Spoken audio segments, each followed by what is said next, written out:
Willkommen zum Holy Home Podcast, der Eigenheim-Podcast für alle, die bauen, kaufen oder sanieren wollen. Mit Anna Niedermeier.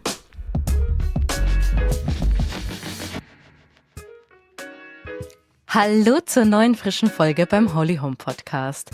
Ich hoffe, ihr hattet einen richtig guten Start in den Januar.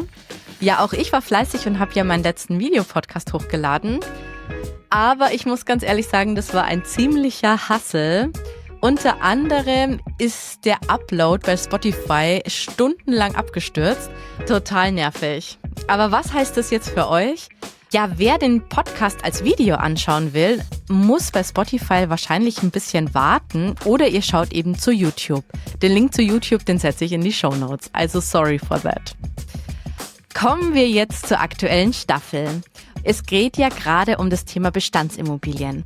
Und letzte Folge hatte ich ja schon Anaïs Cousineau vom Happy Immo Club da. Und da ging es um das Thema Besichtigungen. Und eine Frage, die man natürlich sofort im Kopf hat, wenn man so einen Mangel gesehen hat: Was ist jetzt eigentlich so ein fairer Preis? Ja, und genau zu dieser Frage habe ich heute meine Gästin Simone Abhold von Stadt und Stuck Immobilien in Fürth eingeladen. Sie ist langjährige Immobilienmaklerin. Ja, und mit ihr bespreche ich, wie man als Laie eigentlich so ein Gespür für einen fairen Preis entwickeln kann. Ja, in der heutigen Folge erklärt uns Simone, dass es eigentlich total schwer ist, einen Preisvergleich bei Immobilien zu machen, weil es eben jede Immobilie nur einmal gibt und daher Preiseinschätzungen immer subjektiv sind. Und sie erklärt uns auch den Unterschied zwischen Sachwert, Vergleichswert und Ertragswert. Ja, und wann man welchen Wert eigentlich hernimmt. Aber sie zeigt uns auch auf, dass sie eigentlich ganz anders an diese Sache bei einer selbstgenutzten Immobilie herangehen würde. Sie erzählt uns, wie man vorgeht, um auch Sanierungskosten abzuschätzen. Ja, und dass man sich auch dazu eine Immobilie auch wirklich öfters anschauen kann. Ja, und Simone verrät uns zudem, wie ein Makler den Preis für die Anzeigen festsetzt. Ja, und wie ihr bei Preisverhandlungen vorgeht. Am Ende gibt sie dann noch einen Tipp: Wenn ihr viele Immobilien besichtigt habt und ihr habt jetzt einen absoluten Favoriten und der liegt aber leider über eurem Budget, dass ihr auch unbedingt ein Angebot abgeben sollt. Ja, heute müssen wirklich alle die Ohren spitzen, die eine Bestandsimmobilie kaufen wollen oder bald eben auch schon auf eine Besichtigung gehen. Ja, also freut euch auf eine sehr spannende Folge mit Simone mit ganz, ganz viel Mehrwert. Also, los geht's! Ich begrüße heute Simone Abhold von Stadt und Stuck Immobilien. Schön, dass du dir heute Zeit nimmst. Ich stelle dich ganz kurz mal vor. Simone ist seit vielen Jahren als Maklerin in Fürth tätig und kennt wirklich den Immobilienmarkt in- und auswendig. Und sie hilft Menschen dabei, wirklich ihre perfekte Immobilie zu finden. Ja, und natürlich ist da immer wieder das eine Thema: Was ist ein fairer Preis? Sowohl beim Kaufen oder eben auch beim Verkaufen. Ja, und heute möchte ich eben mit ihr herausfinden, wie man als Laie, als Käufer eben so einen Wert von einer Bestandsimmobilie realistisch einschätzen kann. Also vielen Dank, dass ich dich heute löchern darf. Sehr gerne. Ich freue mich, dass ich dabei sein darf. Super, freut mich. Okay, also gleich am Anfang habe ich mir gedacht, die Zeiten haben sich ja durch Internet und die ganzen verfügbaren Daten ja total geändert, als es jetzt früher war. Würdest du sagen, dass generell eine Chance besteht, dass man als Laie heutzutage so ein Gefühl für einen fairen Immobilienpreis irgendwie sich zusammen recherchieren kann? Ich sag mal so, man kann ein Gefühl dafür bekommen, für einen fairen Preis. Es ist anders als beim Automarkt, wo ich mir ja jedes Auto 3, 4, 5 Mal kaufen kann. In exakt der gleichen Ausstattung gibt's ja jede Immobilie nur einmal. Exakt einmal, gerade im Gebrauchtimmobilienmarkt. Also ich muss immer nehmen, was ich kriege. Ja. Und das macht die ganze Preisgestaltung sehr, sehr subjektiv für beide Seiten. Sowohl für den Käufer wie auch für den Verkäufer. Wie gehst du denn eigentlich vor, wenn du jetzt so eine Anfrage bekommst von einem Kunden? Ja, wie viel ist denn so eine Wohnung wert? Also wie gehst du da so generell ran? Also wir haben natürlich Erfahrungswerte, auf die wir zurückgreifen. Es ist immer wichtig, sich die Immobilie anzuschauen. Also das ist einfach, ohne dass ich in der Immobilie drin war, kann ich keine belastbare Aussage treffen. Es gibt zwar im Internet viele Portale, wo ich dann irgendwie, was ist meine Immobilie wert? Die greifen letztendlich auf alte Angebotsdaten zurück. die dann auch natürlich über Jahre gezogen werden. Das heißt, wenn mal eine Zeit lang eine Hochphase war, dann spielen diese Preise immer noch rein und umgekehrt genauso. Also bis sich das mal wieder so relativiert hat, dass diese Portale, diese Portale, über die ich quasi was ist meine Immobilienwert bekommen kann, das ist sehr langwierig. Der Markt ändert sich ja auch. Ja, das hat man ja jetzt gesehen, jetzt mit quasi dem, wie nennt man das, sage ich mal, Preiskorrektur oder dem Crash, den wir da eben vor 2 Jahren hatten. Und da war es wirklich lange so, dass die Preise ja dann noch relativ lange hoch waren, obwohl ja eigentlich schon viel verhandelt wurde, dann eben auch. Genau, und für manche Objekte ist es auch nach wie vor gerechtfertigt, dieser Preis. Deswegen ist es wirklich so abhängig von vielen Kriterien, die da reinspielen. Was ist der Blick aus dem Fenster? Wer wohnt unter mir? In was für einem Zustand ist das Gesamtobjekt? Wohnt meine Schwiegermutter gegenüber, die sich dann um meine Kinder kümmert? Dann ist eine Immobilie gleich 50.000 Euro mehr wert für mich subjektiv. Also deswegen sage ich, es ist wahnsinnig subjektiv. Aber um jetzt auf deine Frage zurückzukommen, wie gehen wir vor?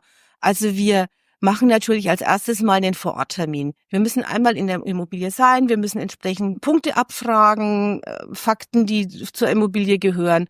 Und dann machen wir uns an die Einwertung und da kommt, je nachdem, was es eben für ein Objekt ist, das Sachwertverfahren, Vergleichswertverfahren oder Ertragswertverfahren zum Tragen. Okay, da sind jetzt gleich 3 Worte gefallen, wo alle sich denken, was war jetzt das nochmal? Deshalb erklär uns doch mal ganz kurz, was ist jetzt ein Sachwertverfahren? Also Sachwert, da ermittle ich quasi den Gebäudewert. Dazu wird dann in Relation gestellt, dass die Restnutzungsdauer und der Grundstückswert. Ist aber jetzt eigentlich, wenn ich jetzt als Verkäufer wenn ich verkaufe, also dieses Sachwertverfahren, kommt dann zum Tragen, es gibt eine Trennung, man muss sich gegenseitig das Haus abkaufen, was ist es real wert? Oder fürs Finanzamt in einem Erbschaftsfall, wie ist die Erbschaftssteuer zu berechnen? Die hat was mit dem Gebäudewert zu tun, mit dem Sachwert. Okay. Und der Ertragswert ist dann eher was für Investoren, oder? Genau. Ja. Was habe ich, was stecke ich rein, was kriege ich raus? Da muss ein bestimmter Schnitt muss für mich passen und das ist quasi ganz nüchtern gerechnet bei einer Kapitalanlage, bei einer Immobilie als Kapitalanlage. Ja. Und was war das dritte nochmal? Der Vergleichswert. Ah ja, okay. Der Vergleichswert ist eigentlich gerade so im Wohnungsbereich. Ich gucke einfach, was kosten vergleichbare Wohnungen in einer vergleichbaren Lage. Ich habe natürlich im Internet, was sehe ich? Ich sehe immer die Angebotspreise. Was ich dann wiederum habe, worauf wir zurückgreifen können, sind natürlich auf die tatsächlichen Verkaufspreise, die wir dann erzielt haben bei den Immobilien. Ach so, durch eure eigenen Immobilien, die ihr begleitet habt? Oder hast du da irgendein Tool, wo du jetzt auch für andere Städte zum Beispiel zurückgreifen könntest?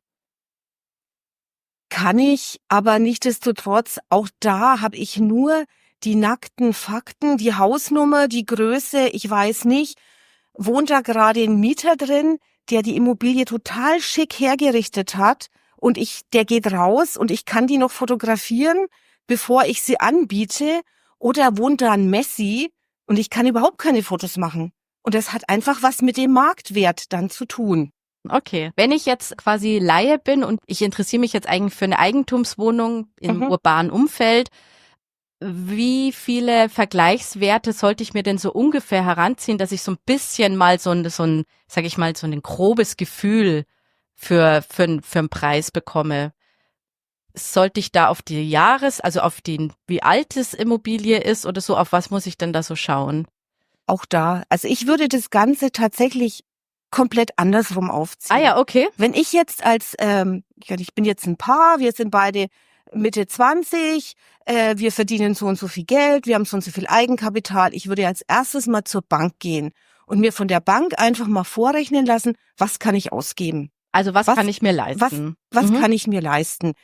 Ne? Und berücksichtigen, was bin ich bereit, die nächsten Jahre auch einfach abzubezahlen für so eine Immobilie. Und dann habe ich einen Preis, 300.000 sagen wir jetzt mal. Und dann fange ich an, mir Sachen anzugucken. Und dann ist es viel wichtiger, als jetzt irgendwelche Vergleichswerte heranzuziehen. Objekte anschauen, reingehen, ein Gefühl dafür kriegen, was bekomme ich für mein Geld, was ist mir wichtig. Man muss immer irgendeine Kröte schlucken, wo kann ich Abstriche machen, was ist für mich nicht verhandelbar. Da bestehe ich einfach drauf, sei es jetzt ein Balkon oder sei es jetzt ein Tiefgaragenplatz oder was auch immer. Und sich da einfach Objekte anschauen, reingehen und dann kriegt man ein Gefühl dafür. Es ist eine subjektive Sache und wenn ich dann ein Objekt habe, wo ich sage, das ist jetzt meine Traumimmobilie, aber eigentlich ist sie mir 50.000 Euro zu teuer, dann kann ich ein Angebot machen. Dann kann derjenige sagen, ja, habe ich jetzt schon gemerkt, also eigentlich hat sich bisher kaum jemand dafür interessiert, jetzt kriege ich überhaupt erstmal ein Angebot. Ja, okay. Denkt da jetzt schon mal drüber nach. Und kann aber auch die Situation sein, dass ich eine Immobilie in eine Immobilie verliebe, die einfach 80.000 Euro zu teuer ist oder 100.000 Euro zu teuer. Man hat ein Gefühl dafür gekriegt, eigentlich ist die zu teuer. Aber die Leute sagen, nö, wir müssen die ja nicht verkaufen. Wenn wir das Geld nicht kriegen, vermieten wir die eben. Was will ich da machen? Da kann ich mit meinem fairen Preis und meiner Berechnung kommen. Das heißt, ich muss mir einfach überlegen, was kann ich ausgeben? Was ist es mir wert? Ich mache einen Versuch, mache ein Angebot. Da kann man immer, also es ist immer gut, ein Angebot zu machen. Darüber kann man reden. Das kann abgelehnt worden, man kann sich in der Mitte treffen. Derjenige kann sagen, im Moment bin ich noch nicht bereit, so weit runterzugehen, aber vielleicht in 3 Monaten. Und natürlich haben aber auch viele immer so ein bisschen Angst. Man muss ja manchmal ja auch sanieren. Und jetzt haben wir ja auch das ganze Thema mit der energetischen Sanierung. Vor allem jetzt, wenn man Richtung Einfamilienhaus geht. Es betrifft ja noch viel mehr, weil man ja auch fürs Dach verantwortlich ist und für die Heizung etc. Da hat man ja schon so ein bisschen Angst, dass man dann irgendwie was zahlt und danach erschlagen einen dann noch die Sanierungskosten. Dass man da jetzt keinen Fehler macht, wie geht man denn da vor, dass man da irgendwie, sag ich mal, einen Preis zahlt, ohne dass man dann irgendwie sich wirklich übernommen hat? Da muss man sich einfach wirklich damit auseinandersetzen, was muss ich ungefähr noch investieren. Also ich habe ja immer ein Gesamtbudget. Und dieses Gesamtbudget muss natürlich auch die Sanierung mit abdecken. Das heißt, ich muss die energetische Sanierung mit einpreisen. Ich muss mich erkundigen, was gibt's für Förderprojekte. Gibt ja dieses Jung kauft alt zum Beispiel, wo junge Leute dann die Sanierung gefördert bekommen, wenn sie alte Objekte kaufen. Da ist es sicher sinnvoll, je nach Alter der Immobilie einfach entweder mit einem Architekten, der auf Altbausanierung spezialisiert ist, mal reinzugehen. Oder mit einem, wenn man einen Handwerker in der Familie hat, da mit einem Handwerker reinzugehen oder an sich mit dem Architekten, mit einem Energieberater, wenn es um eine energetische Sanierung geht. Ja, okay. Das heißt, ich habe eigentlich, bevor ich kaufe, also muss ich ja eigentlich schon relativ viel dann für eine einzelne Immobilie abwägen, oder? Also ich muss ja dann schon öfters hingehen mit unterschiedlichen Experten, da mir irgendwelche Schätzungen machen lassen, um dann überhaupt realistisch abschätzen zu können, was ich noch reinstecken muss. Und auch da habe ich die Erfahrung gemacht beim Reinstecken, dass es immer so ein Minimum gibt, was ich machen muss, aber dass nach oben eigentlich gar keine Grenze ist. Das ist tatsächlich das. Ich sage das den Leuten immer, wenn die sanieren. Gehen Sie davon aus, dass Sie schlimmstenfalls auch das Doppelte reinstecken. Weil wenn ich dann dastehe, ich mache das neue Bad, wenn ich die Wohnung vermiete, dann denke ich mir, okay, ich will ein Bad, das schnell zu putzen ist, damit mein Mieter mir wieder ein sauberes Bad hinterlässt. Wenn ich das selber reingehe, dann sehe ich natürlich, jetzt gebe ich Geld aus, mache ich es jetzt lieber gleich so, dass es mir in 20 Jahren auch noch gefällt, investiere ich jetzt lieber etwas mehr, damit die Qualität auch passt. Und deswegen ist man dann, wenn man dann so weit ist, wenn man da steht und aussucht, den Boden, die Fliesen, die Küche, dann ist man gern bereit zu sagen, es ist jetzt für mich, jetzt gebe ich das Geld einmal aus, mache ich es lieber gleich richtig. Also da ist natürlich immer nach oben, aber es hat man natürlich auch selber in der Hand, wie viel übersteige ich dann mein Budget. Aber man muss schon damit rechnen, dass man bereit ist, für sich selber mehr Geld auszugeben.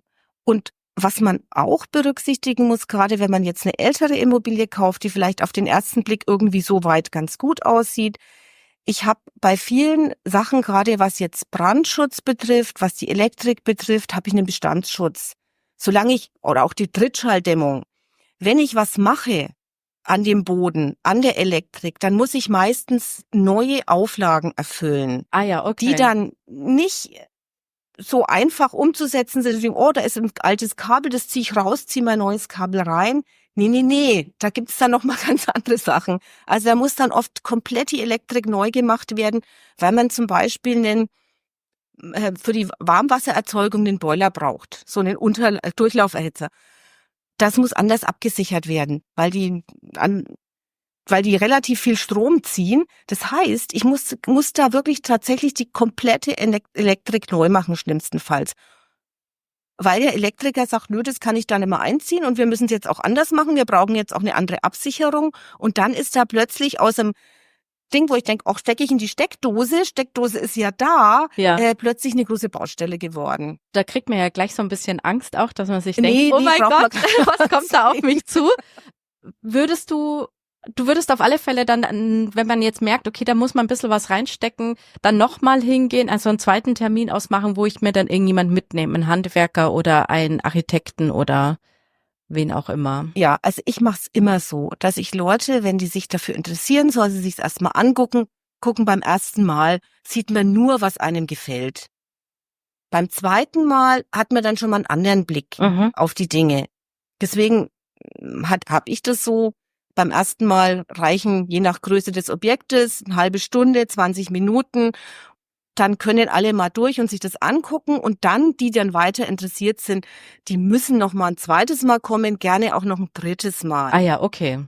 Bin jetzt ganz eigennützig, ist es einfach wichtig, dass im Vorfeld alle Bedenken ausgeräumt werden können. Nicht, dass die dann beim Notar sitzen und dann kalte Füße kriegen, weil sie merken, oh, das und das haben wir ja noch gar nicht bis zum Ende gedacht.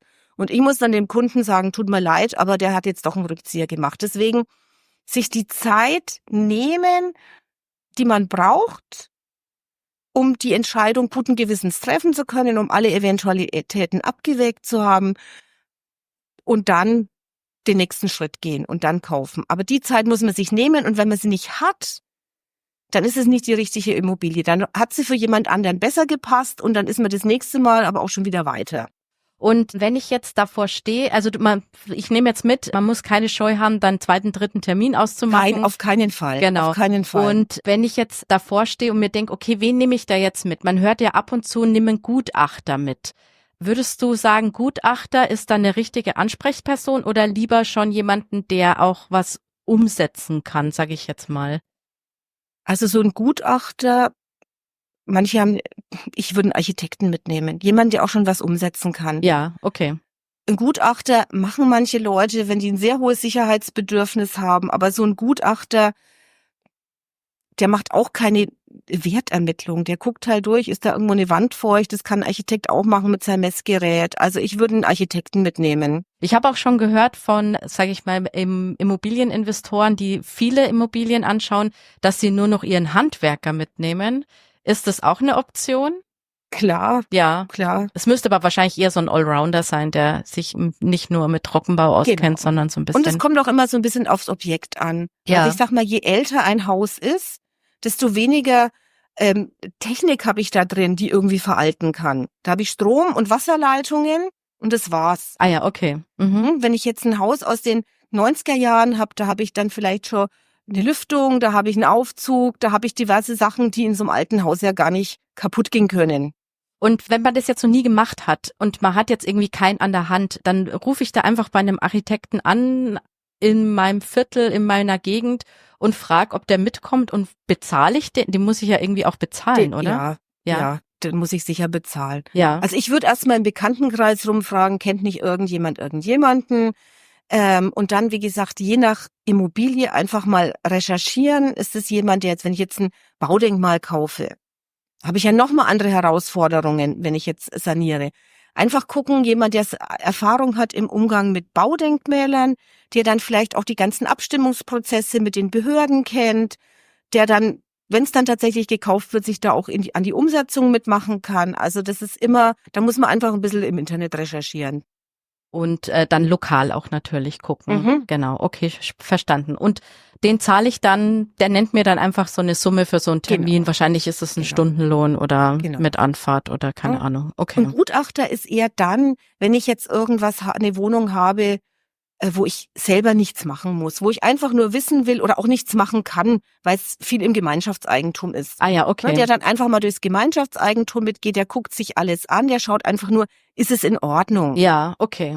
Aber dazu ist dann eher so ein Gutachter. Wenn ich jetzt, keine Ahnung, in einem Hochhaus aus den 80er Jahren mir eine Wohnung kaufe, die Wohnung ist soweit in Ordnung, ich will wissen, ob die Gesamtsubstanz in einem guten Zustand ist, ob das Gemeinschaftseigentum in einem guten Zustand ist, dann kann der damit durchgehen. Aber in der Regel sieht man es selber und man kriegt ja auch die Protokolle, man sieht ja, was da gerade ansteht. Ja.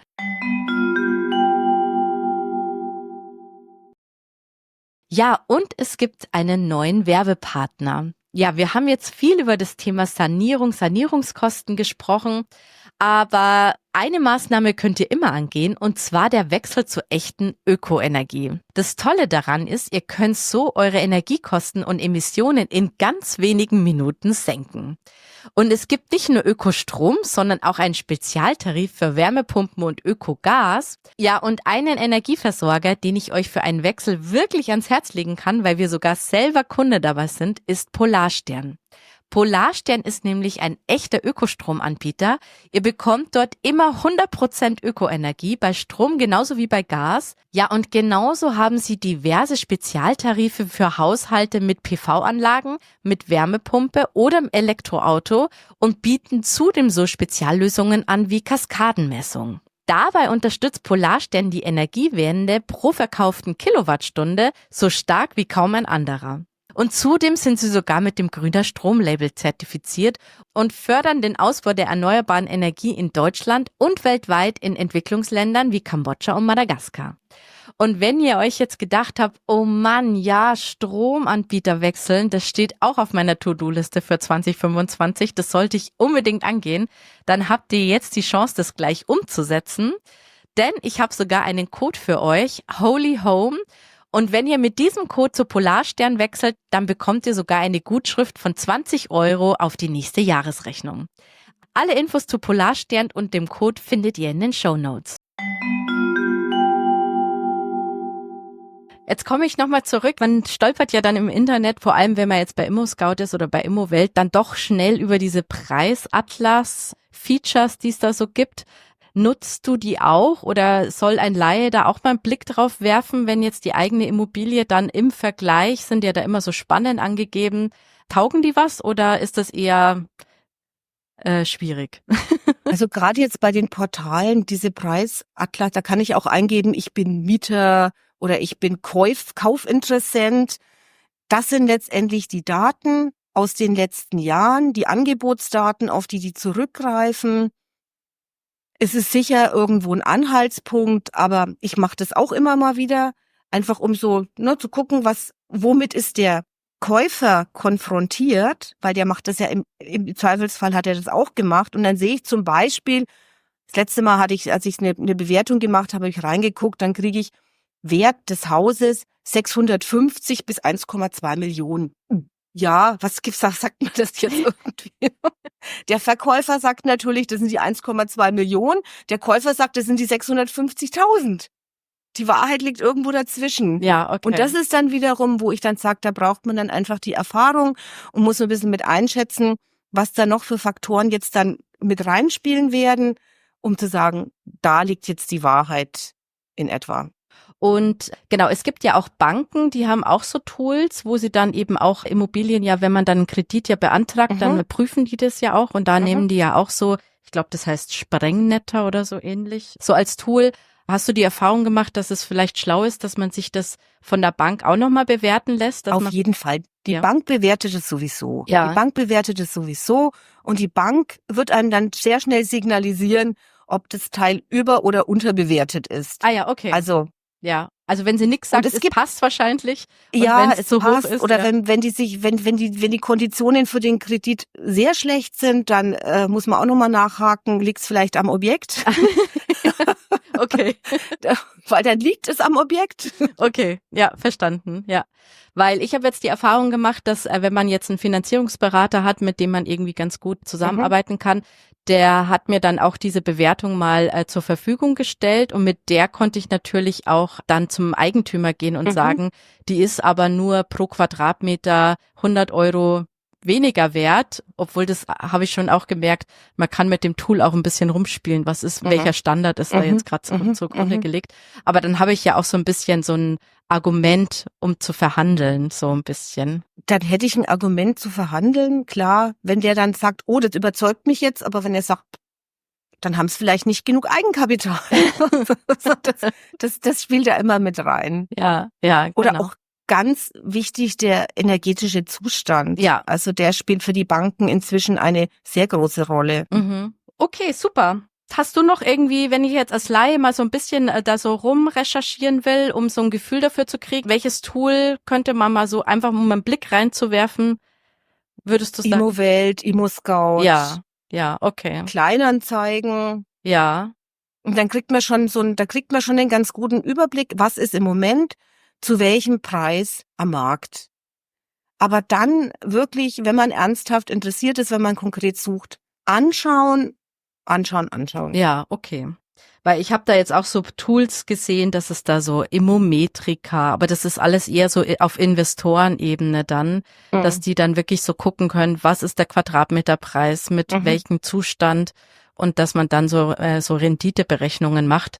Aber die sind eben nicht immer kostenlos, die Tools, muss man auch dazu sagen. Die sind nicht kostenlos und eine Renditeberechnung, es ist für einen Kapitalanleger geht anders an die Sache ran. Der geht mit so ran, wie muss die Wohnung aussehen, damit ich so und so viel Miete erwirtschafte, und jemand, der selber reingeht, der sagt, wie muss die Wohnung aussehen, damit ich da wohnen möchte. Und das ist was, da liegen Tausende von Euro liegen da dazwischen.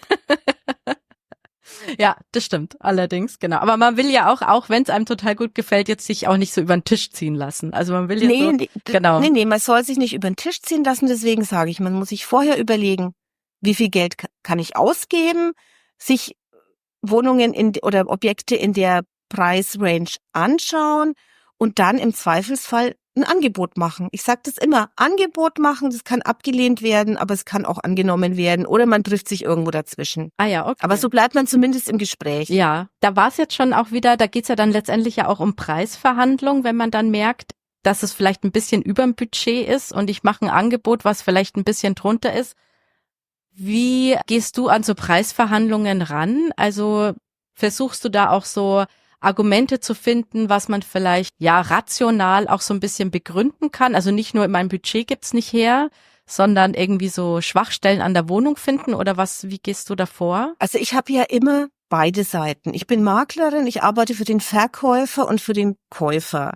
Ich versuche natürlich im Vorfeld erstmal mit dem Verkäufer einen guten Preis für ihn zu finden, klar, einen Preis, der auch der Wohnung gerecht wird oder der Immobilie.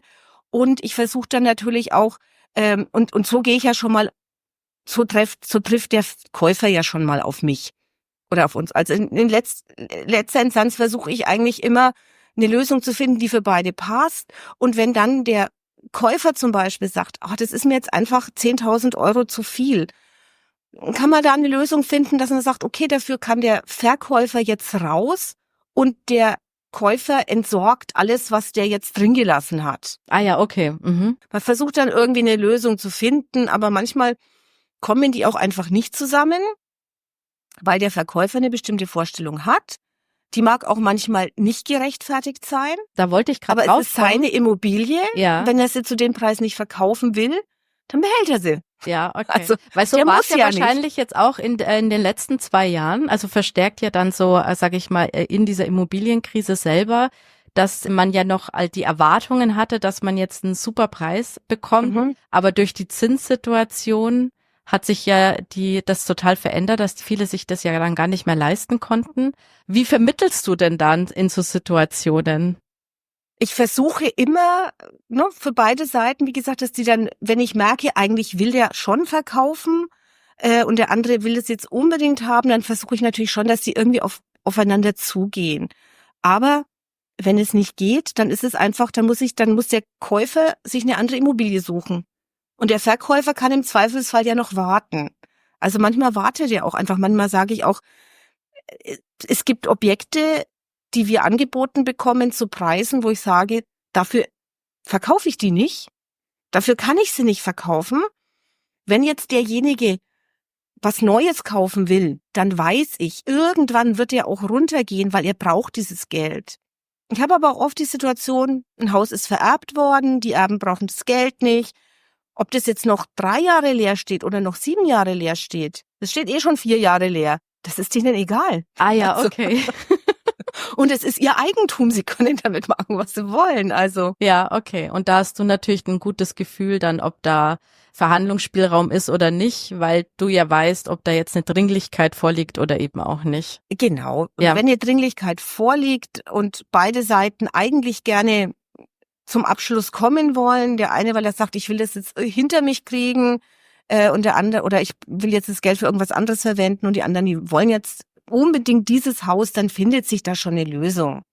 Aber die Lösung sieht dann oft so aus, dass es dann halt quasi, dass der Käufer tatsächlich entweder nochmal zu seiner Bank läuft oder er macht nochmal Eigenkapital locker. Also da ist der Verkäufer, wenn er nicht muss, einfach in der besseren Situation. Ah ja, okay. Auch wenn sich das jetzt alles so ein bisschen Richtung Käufermarkt Gedreht hat. Die guten Objekte sind nach wie vor begehrt. Ah ja, okay. Ja, okay. Und da ist nach wie vor, hat der Käufer gerade so ein bisschen noch mehr die Macht. Außer er ist ganz dringend in der Situation und muss es Der verkaufen. Verkäufer. Ja, der Verkäufer, ja, genau. Ja. Ja. Ja. Ja. Wenn ich keine Ahnung, was habe ich denn, mein Oldtimer nicht verkaufen muss, dann lasse ich ihn halt in der Garage stehen. Ja, okay. Gibt es eigentlich auch Immobilien, wo du sagst, da muss man so ein bisschen vorsichtig sein, weil da oft ganz viele Kosten auf einen zukommen, die man vielleicht im ersten Blick als Liebhaber so, vor allem jetzt, ich denke jetzt mal so Richtung alte Immobilien, da so nicht so auf dem Schirm hat? Gibt es da so gewisse Typen von Haus, wo du sagst, oh, da ist meistens, da kommt noch einiges auf einen zu, so sanierungsmäßig? Ja, also ich sag mal, wenn jetzt tatsächlich ein Haus aus den 80er Jahren noch im Originalzustand ist, dann habe ich die Fenster, dann habe ich das Dach, dann muss ich wahrscheinlich die Kellerdecke dämmen, dann muss ich das Dach dämmen, aber wahrscheinlich auch eine neue Heizung einbauen. Also das sind lauter so Kosten. Aber ich glaube, jemand, der sich damit beschäftigt, dem ist es inzwischen klar, was da kommt. Also gerade, weil das Thema Energie einfach eine viel, viel wichtigere Rolle spielt,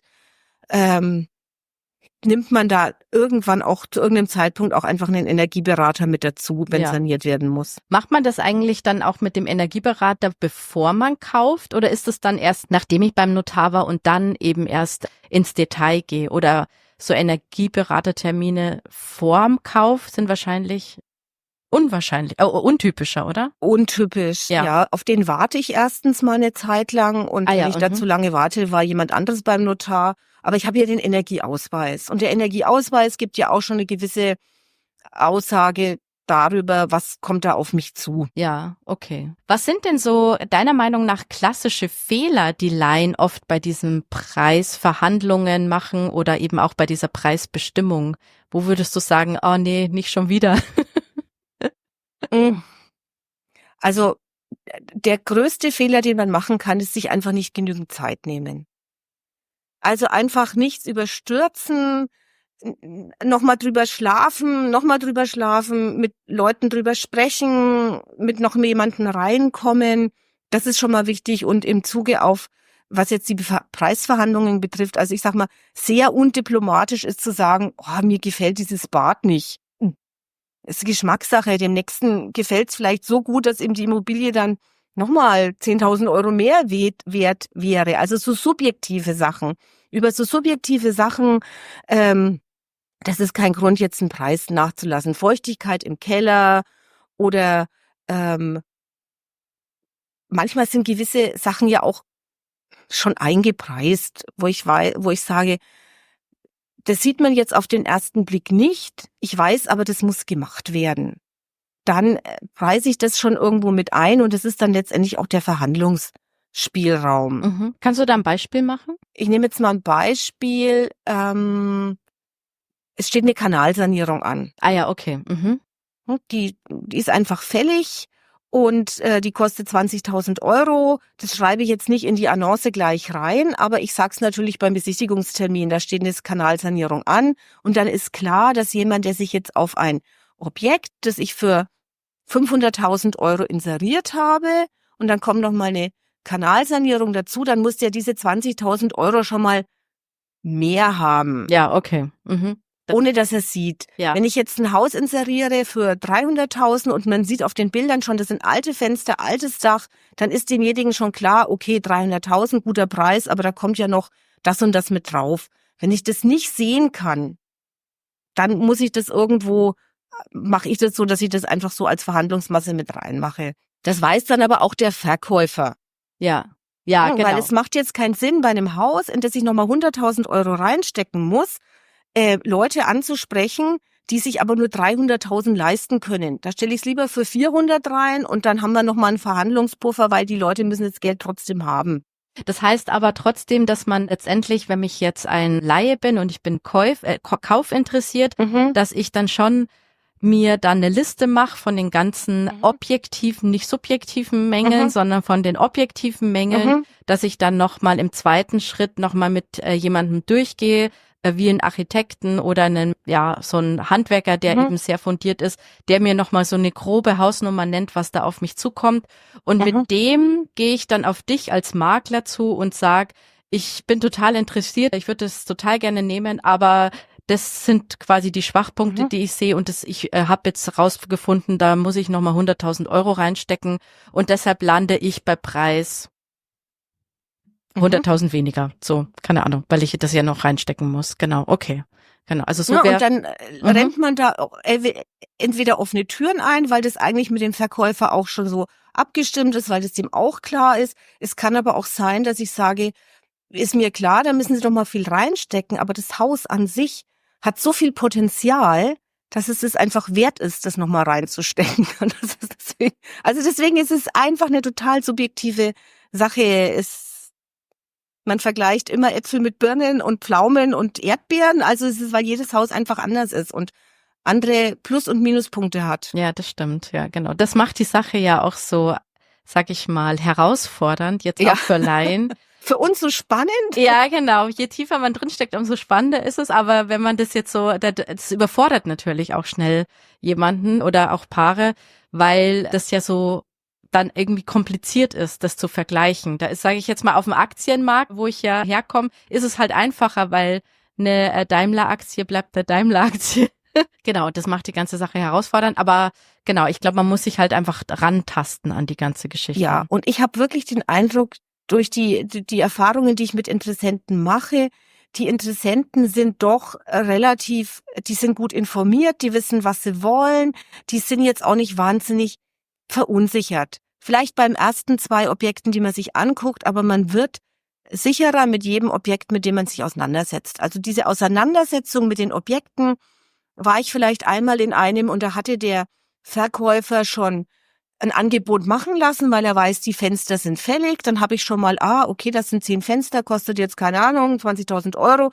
Die Information nehme ich ja ins nächste Objekt schon wieder mit. Ja, okay. Also man lernt wirklich viel durch die Auseinandersetzungen mit den Objekten und ich habe das Gefühl, die Interessenten, die Kaufinteressenten, mit denen wir zu tun haben, die sind schon auch sehr reflektiert und informiert.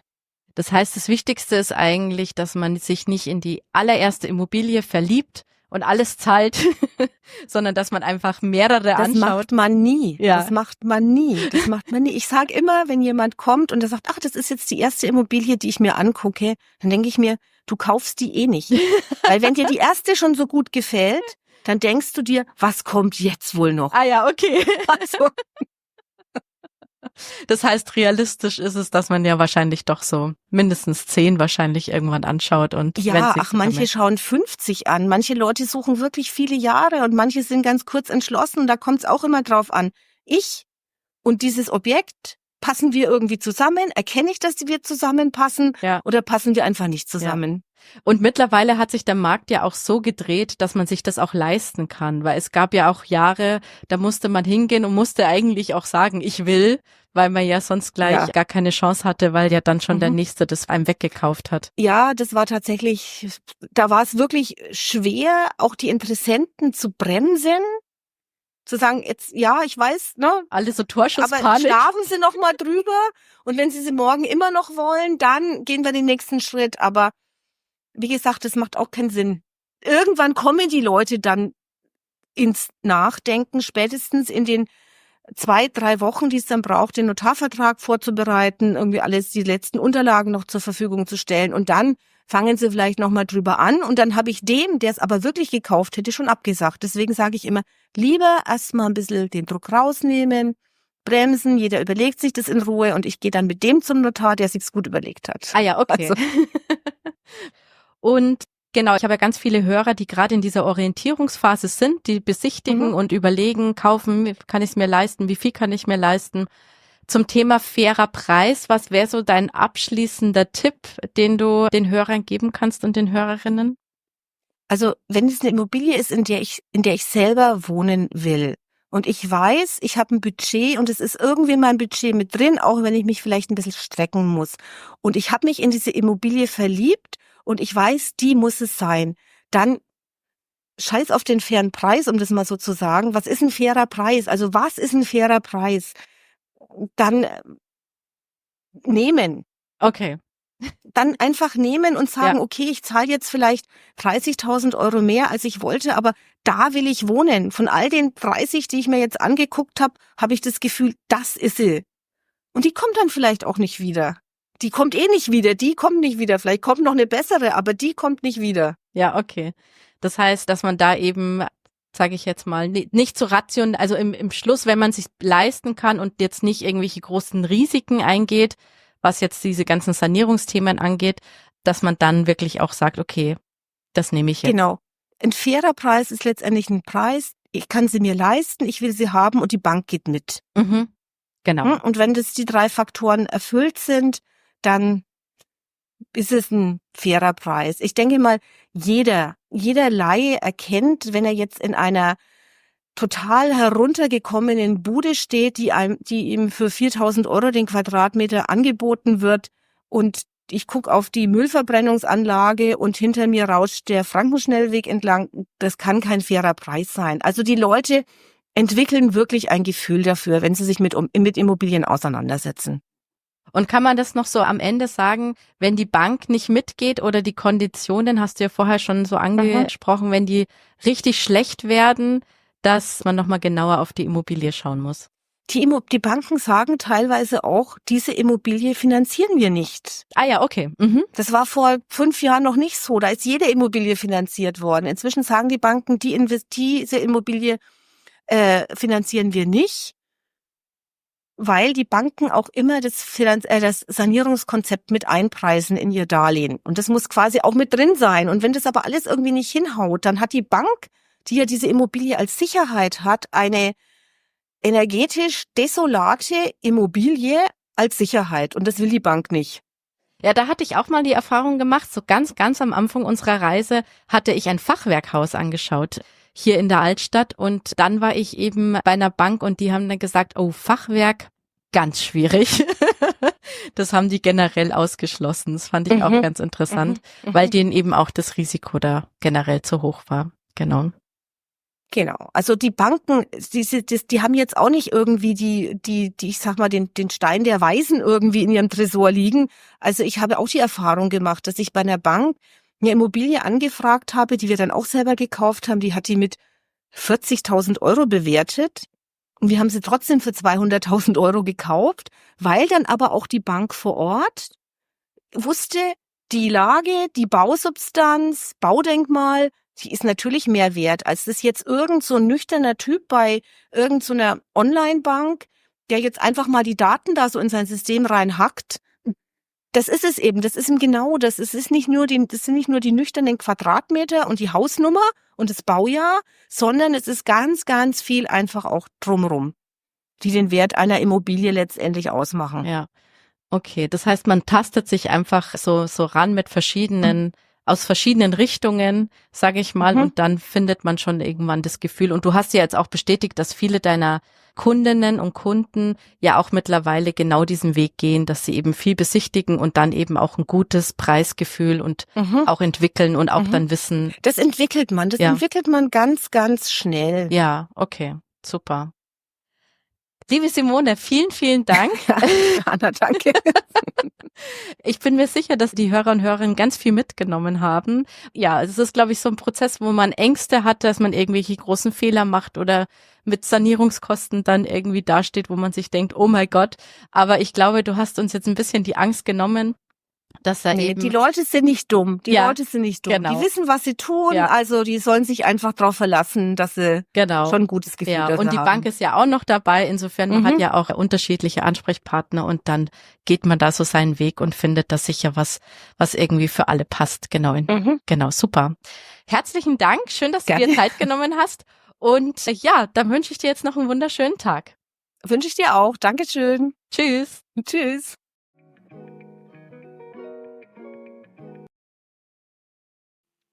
Sodala, das war das Interview mit der Immobilienmaklerin Simone Appold.